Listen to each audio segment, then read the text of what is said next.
Oi, gente, no ar mais um programa Café com Conversa, gravado aqui no Café da Casa do Professor Visitante na FUNCAMP. Esse programa é uma produção da TV da Unicamp, da Secretaria de Comunicação, em parceria com a editora da Unicamp também. E hoje a gente fala sobre a questão ambiental em múltiplos aspectos, inclusive políticos. A gente tem muito o que conversar aqui, o tempo passa muito rápido e eu vou tratar logo de apresentar os nossos convidados, né? A gente está aqui com a Leila da Costa Ferreira. A professora Leila é professora titular no Instituto de Filosofia e Ciências Humanas aqui da Unicamp e também foi fundadora, é fundadora e ainda atua no Núcleo de Estudos e Pesquisas Ambientais aqui da Universidade UNEPAM, também do doutorado em Ambiente e Sociedade do UNEPAM também, né, professora? Em termos internacionais, o currículo deles é, pequenininho. Em termos internacionais, ela é representante na América Latina do Earth Systems Governance, do IPCC, ligado à ONU, na área de relações humanas das mudanças climáticas. Confere, né, professora? Perfeito, muito obrigada. Muito obrigada. E o professor Carlos Joly, que também está aqui conosco. Na verdade, os dois já se conhecem há bastante tempo, já trabalham juntos, né?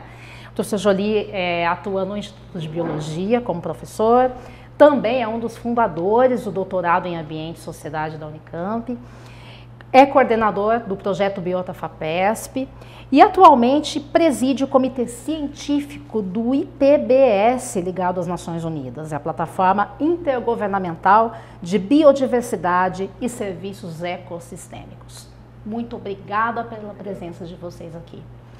Gente, a gente tem uma pauta extensa, geralmente chegam também perguntas por meio das mídias sociais da editora da Unicamp, então a gente vai aqui dialogando, né, e enfim, as questões são bem amplas, então vamos ver como que a gente consegue organizar a nossa pauta aqui, né. Eu acho que, independentemente do momento político que a gente vive, geralmente tem uma certa resistência em relação aos alertas dados pelos cientistas. E a gente não fala só do atual momento, a gente vai citar, por exemplo, Chernobyl e o próprio aquecimento global, que ainda é controverso pela mídia, pelos representantes, enfim. Por que existe essa relutância por parte da classe política em entender esses alertas e tentar trabalhar uma agenda ligada às descobertas científicas nessa área ambiental?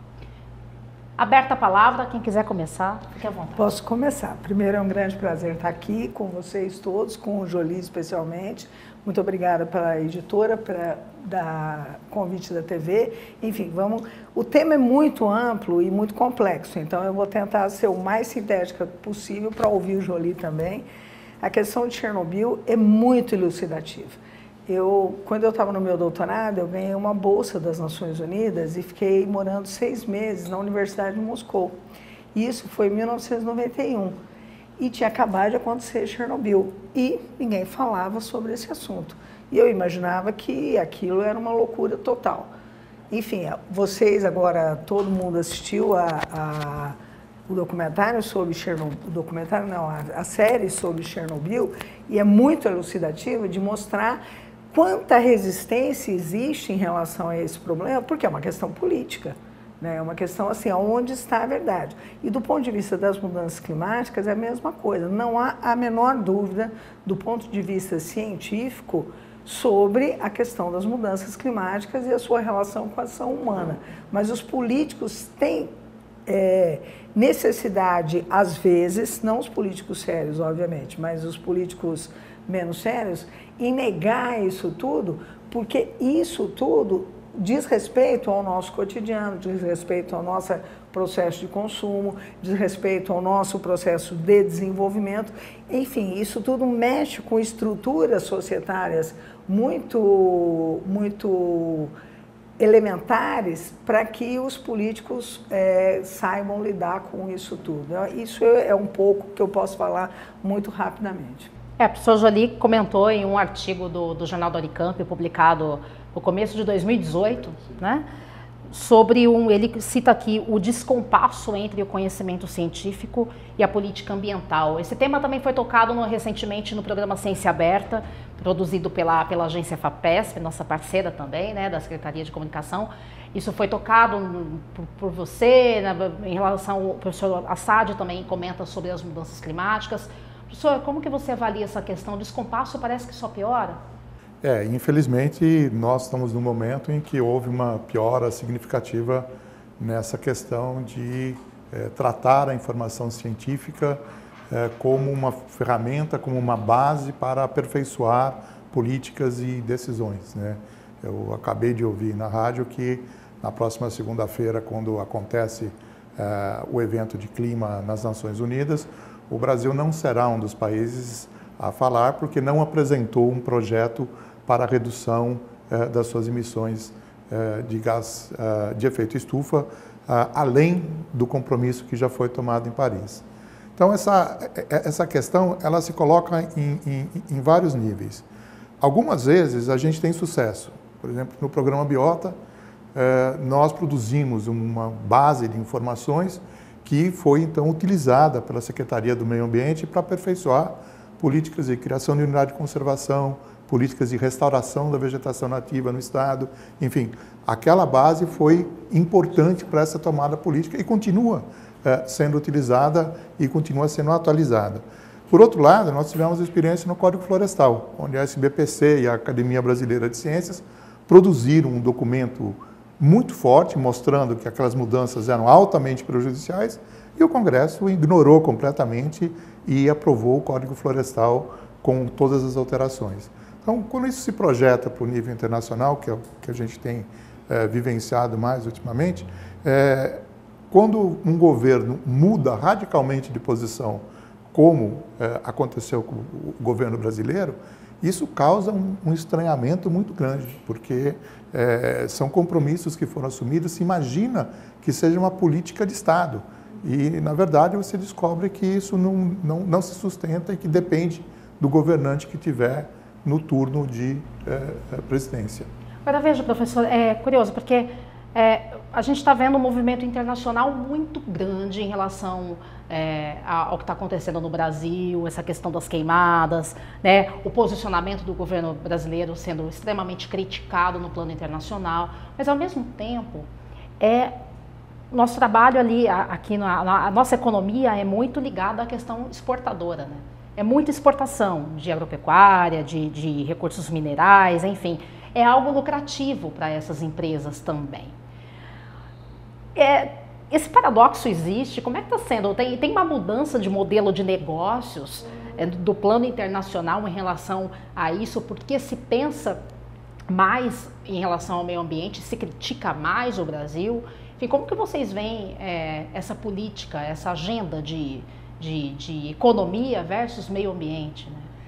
Talvez não deveria ser versus, né? As coisas deveriam andar juntas, né? Teria que andar junto. E isso é muito interessante, porque, ao contrário do que se imagina, há um agronegócio muito inteligente, incluso no caso brasileiro, né? E esse agronegócio já está se colocando de forma muito preocupante em relação à anti-agenda ambiental do atual governo, porque, por exemplo, o couro brasileiro já está sendo questionado internacionalmente. É isso que eu queria. Eu queria uns exemplos desse agronegócio. Dentre outras commodities. Dentre outras commodities. Mas o couro é uma commodity muito importante brasileira. E existem outras commodities, inclusive alimentares, que não estão sendo compradas. Eu vou dar o exemplo da China, que é um caso que eu conheço bem, porque eu tenho estudado a China. Até aqui, né? Tem livro aqui falando sobre o projeto da China, tem aqui também, né, professora? A gente tem livro da editora aqui que fala sobre isso, né? Desculpa, eu te cortei aqui. Não, imagina, que isso é um prazer. No caso da China, a China foi sempre uma grande compradora da soja brasileira. Só que a soja brasileira é transgênica, isso é antes do governo Bolsonaro, agora piorou ainda mais. Só que a China agora, o que a China está fazendo? Está plantando soja na África e não é transgênica. Então, a China, a curtíssimo prazo, vai parar de comprar a soja do Brasil. Você imagina isso do ponto de vista econômico, o impacto na economia brasileira. A China está fazendo a lição de casa. Muito, muito. Vocês nem imaginam. Não só na questão alimentar, como a Leila está colocando, mas também na questão de geração de energia. Total. Eles que tinham uma matriz que era totalmente dependente de carvão e muito suja, estão muito à frente de vários países desenvolvidos na substituição dessa matriz suja por fontes renováveis de energia. E isso está mudando o perfil de emissões da China de uma maneira radical, muito mais rápida do que se imaginava que era possível. Não, e a China está plantando, isso é a tua praia, mas eu vou entrar. A China está reflorestando a China inteira, desde lá da Mongólia até o sul da China. Não é só o exército chinês que tem feito isso, mas o governo central tem pago os camponeses para replantarem e reflorestarem as suas áreas. Do ponto de vista ecológico, isso o Jolie que entende, tem controvérsias, porque tem algumas espécies nativas que não aguentam a poluição da China. Então você tem que usar outras espécies. Mas daqui a pouquinho a China terá uma floresta, lógico que não é da mesma biodiversidade, mas terá uma floresta maior que a Amazônia. E enquanto nós estamos queimando as nossas florestas. O professor Jolie está inconformado. Só para voltar à questão alimentar, o problema é que se a gente deixar de ter a China como mercado, e o que a Leila falou, de fato está acontecendo, esse aumento de plantio na África, a gente não tem outros mercados, porque os outros mercados são muito exigentes. O mercado comum europeu, o mercado japonês, eles são altamente exigentes com a questão ambiental. Então, nessa situação atual, a preocupação daqueles dirigentes do agronegócio, que tem uma visão um pouco mais à frente, que não estão vendo a questão só do imediato, eles estão preocupadíssimos, porque eles sabem que eles vão perder e não vão ter mercado e não vão ter para vender. Ou seja, uma política economicista é traiçoeira, né? Totalmente, né? Porque esbarra nesse olhar diferente que o plano internacional. O caso chinês é muito exemplar, porque assim, não é que a China de repente ficou do bem. A pressão internacional sobre a China sempre foi transcendental, mas o fato é que agora é muito caro você poluir do ponto de vista energético, do ponto de vista atmosférico, do ponto de vista marítimo. Está ficando insustentável para o Estado chinês pagar essa conta. Então o Estado chinês agora, top-down e de baixo para cima também, tem investido fortemente na problemática ambiental. Então o que esse desgoverno está fazendo é sair do planeta, porque o planeta inteiro está caminhando nessa direção. Então, assim, nós vamos ter que repensar isso seriamente, porque o desmantelamento tem sido muito forte em pouquíssimo tempo. Tudo que nós fizemos em 30 anos, do ponto de vista das agências governamentais na área ambiental, estão sendo desmanteladas em 6 meses. Em algum momento o Brasil esteve à frente na agenda do clima, o Brasil esteve muito à frente, tanto na agência do clima como na agência de biodiversidade. Quer dizer, desde a Constituição de 88 foi construída toda uma política interna e externa de mostrar a importância da conservação da biodiversidade e os serviços ecossistêmicos associados a essa biodiversidade, inclusive a questão da regulagem do clima, que era uma das questões centrais. Tanto que o Brasil, ao propor o seu compromisso no Acordo de Paris, ele propôs um compromisso no qual ele tem que restaurar a floresta. Nós não temos que cortar nenhuma área econômica, nenhum setor das nossas atividades, como os chineses estão tendo que substituir o energético deles. Para nós é muito mais tranquilo.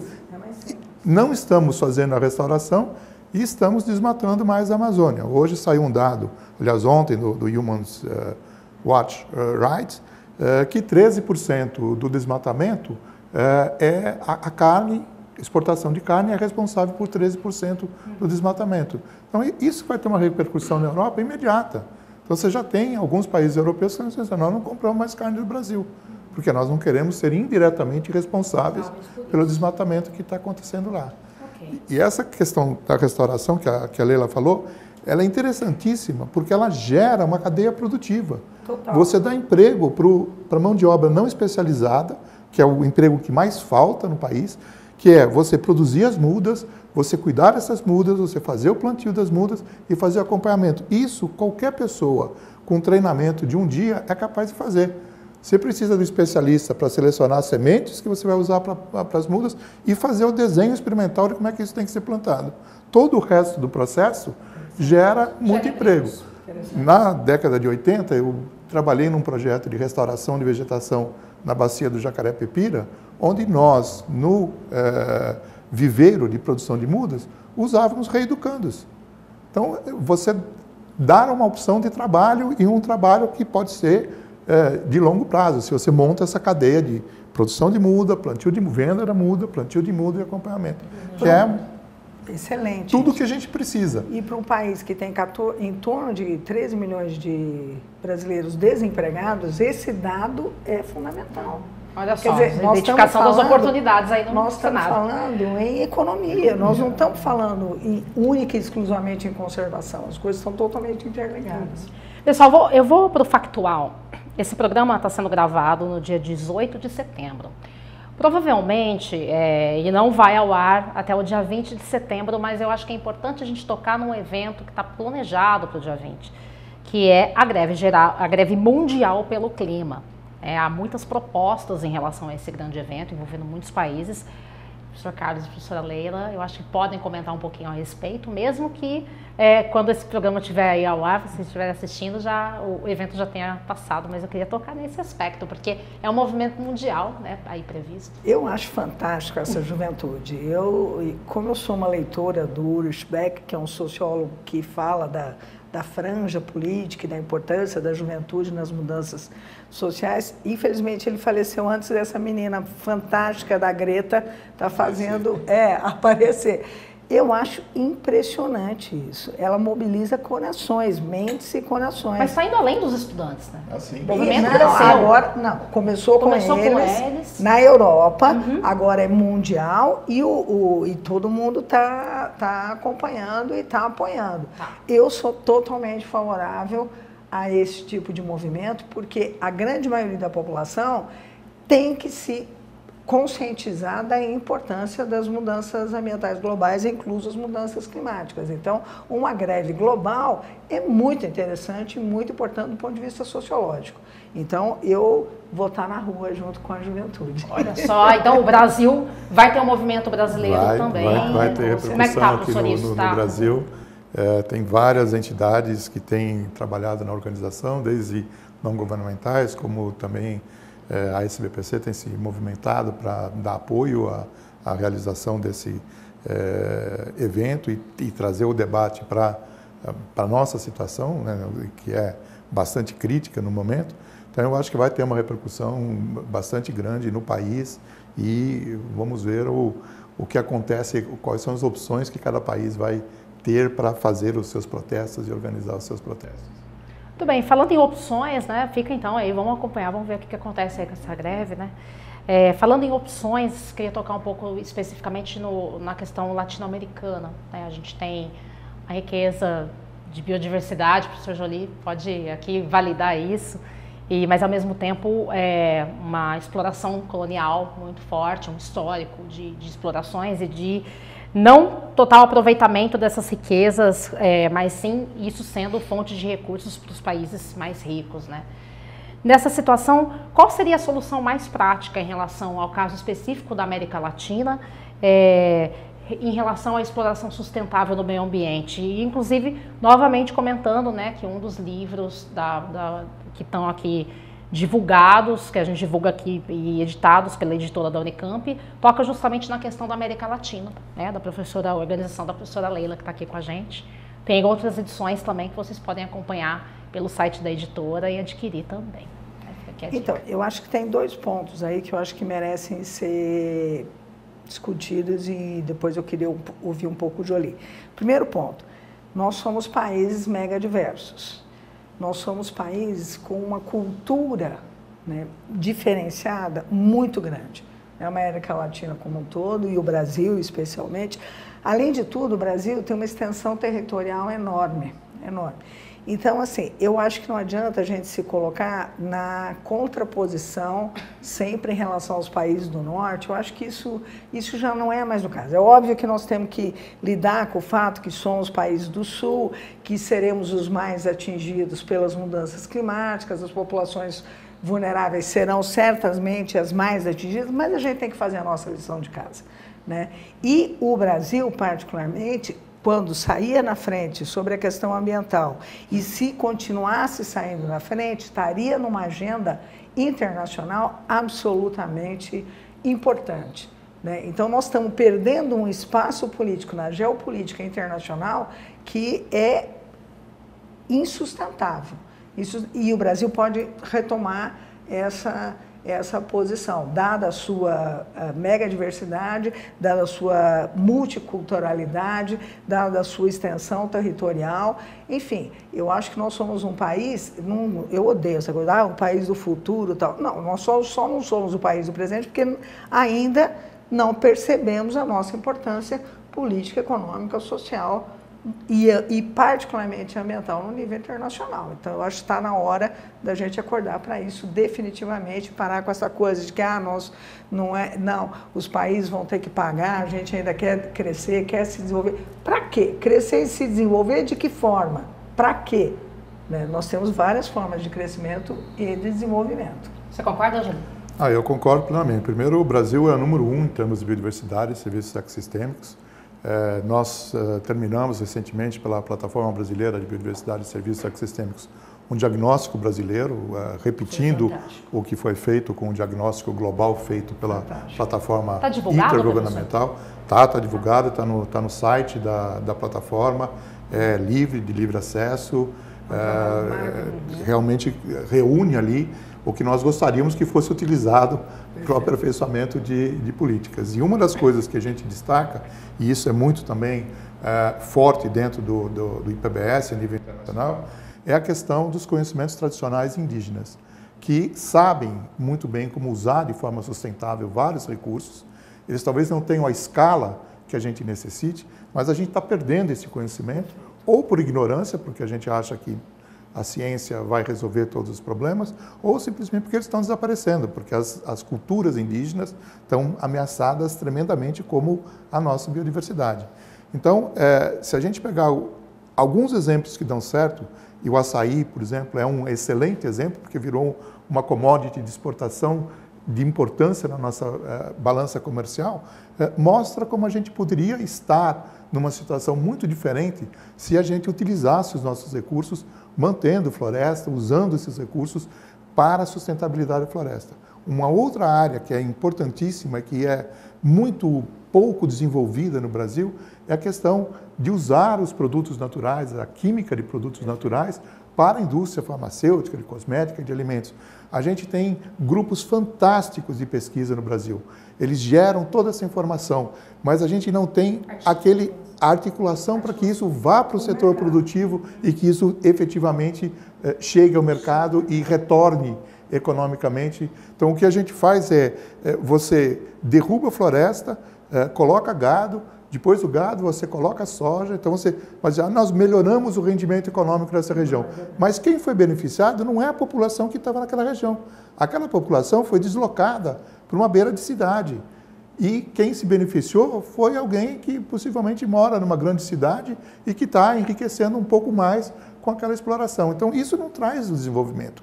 Isso traz um crescimento momentâneo na economia do local, mas não garante para as populações mais vulneráveis que elas tenham uma melhora na qualidade de vida.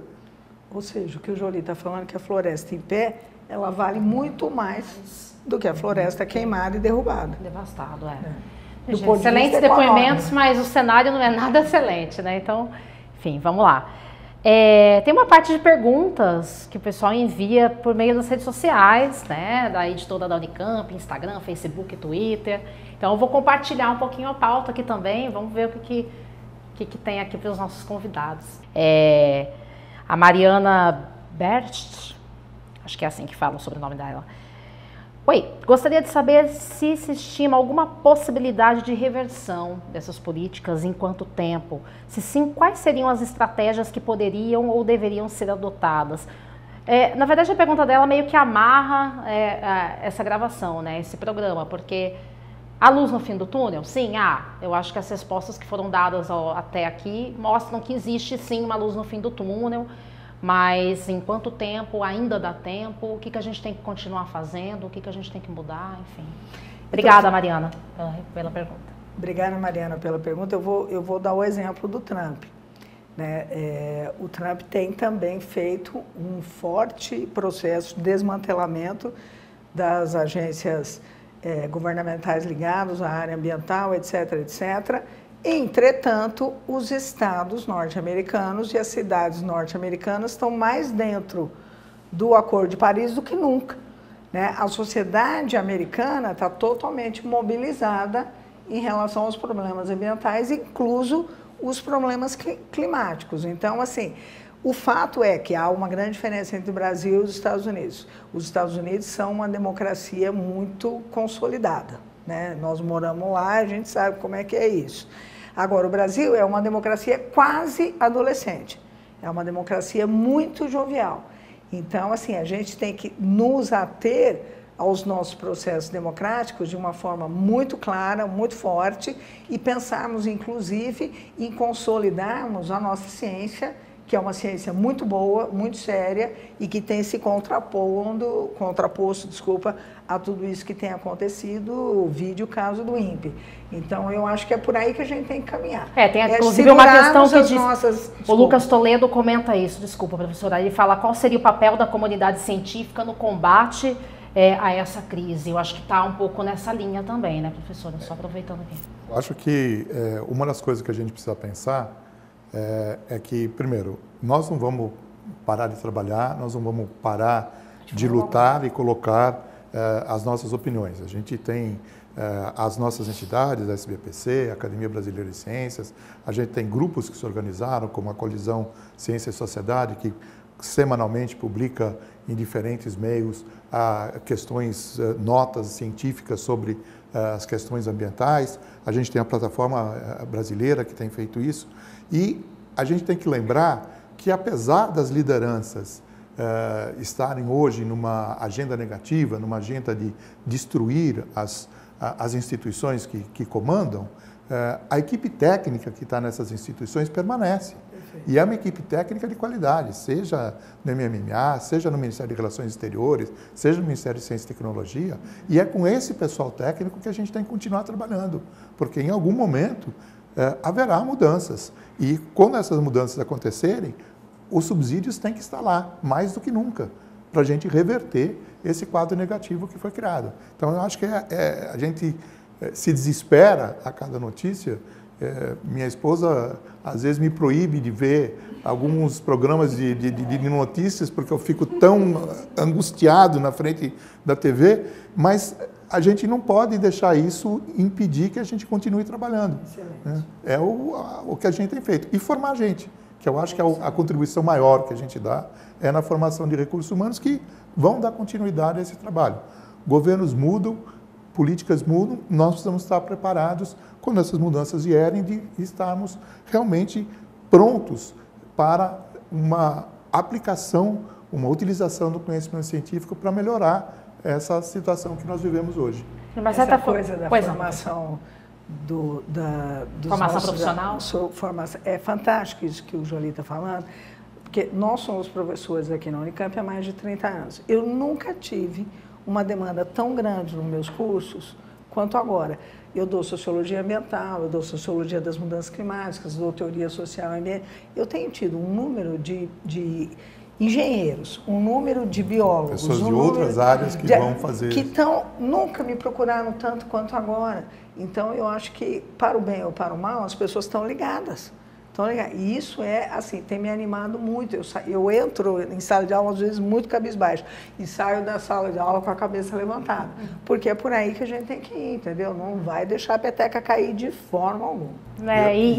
Um outro aspecto que eu acho que é importante também a gente lembrar, como a Leila falou, do caso dos estados americanos que estão diferenciados, nos Estados Unidos também o setor privado tem se diferenciado, tem se engajado muito nas questões climáticas. E aqui isso também está começando a acontecer. Então são novos parceiros que a gente tem que incluir nessa roda de conversa e encaminhar soluções, porque eles são os que vão se beneficiar, se assumirem e se a gente conseguir mitigar um pouco a questão de mudanças climáticas e de perda de biodiversidade e é do interesse econômico deles fazer. Não é mais uma coisa que de fachada a empresa vai fazer para dizer que está fazendo um greenwash, como a gente chamava mais antigamente. Não é. Realmente é um interesse em mudar processos, em utilizar práticas que sejam mais sustentáveis. Ok. Muito obrigada. As outras perguntas que tinham aqui estavam muito ligadas à questão de como vocês veem a questão das queimadas na Amazônia, a recusa de ajuda por parte do presidente Bolsonaro, vai muito nesse viés político mesmo, né, do atual governo. Vocês gostariam de comentar algo em relação a isso? Eu quero fazer um comentário que eu tive há 15 dias numa mesa com o Saldiva da USP, e ele usou uma imagem que eu agora estou reproduzindo, que ele diz, já que os terraplanistas não acreditam na ciência, a natureza resolveu fazer um PowerPoint impressionante na cidade de São Paulo às 3 horas da tarde, quando tudo se escureceu, né? E de repente as pessoas perceberam que aquilo tinha a ver com a queimada na Amazônia. Foi, 19 de agosto, acho que foi, né? Foi. Então, assim, eu acho que nunca eu ouvi tanta gente perguntando e falando sobre as queimadas, tal como agora. Então, eu acho que esse antigoverno está também nos auxiliando a que as pessoas tenham um pouco de mais consciência em relação à problemática ambiental, para o bem ou para o mal, né? O senhor Joly quer fechar? Eu quero, primeiro, louvando a atitude do Galvão, presidente do INPE, que colocou a base científica e mostrar que, na verdade, a gente não precisa de sistemas de monitoramento mais precisos, que deem uma precisão de 1 metro. O que nós precisamos é que, no momento em que você tem o indício de uma queimada que é detectada pelos sistemas atuais, você tenha a decisão política de mandar o IBAMA, de mandar agentes para apagarem o fôlego, cumprirem as leis e fazerem com que... No momento que você recebe essa informação e não toma nenhuma atitude, então aí você realmente está sendo condizente com a situação e essa visão de não culpar acaba acelerando o processo ainda mais. Então a gente precisa realmente da ajuda da sociedade para mudar essa perspectiva. E eu acho que o que o Galvão fez foi um alerta muito forte para a sociedade como um todo. De uma forma extremamente digna, né? Olá, pessoal. Muito obrigada pela presença aqui no nosso programa. A gente teve a oportunidade de conversar com 2 especialistas na área, né, professor Carlos Joly, professora Leila da Costa Ferreira, que acima de tudo também são divulgadores de ciência, né? A gente acompanha várias entrevistas, já tivemos a oportunidade de falar com eles várias vezes sobre esses temas, e eles estão sempre interessados em falar além da comunidade científica, além da comunidade acadêmica. Isso é muito bacana, né? Muito obrigada pela presença aqui no nosso café. E é isso, vocês podem acompanhar as próximas edições também no nosso canal no YouTube, né? Todos os programas estão ali, no canal da TV da Unicamp, na NET, na Vivo Fibra. E a gente aguarda vocês na próxima edição, sempre uma parceria SEC, editora da Unicamp e Casa do Professor Visitante, tá bom? Muito obrigada. Nós que agradecemos. Uma excelente oportunidade, obrigado. Até mais. Muito obrigada. Obrigada.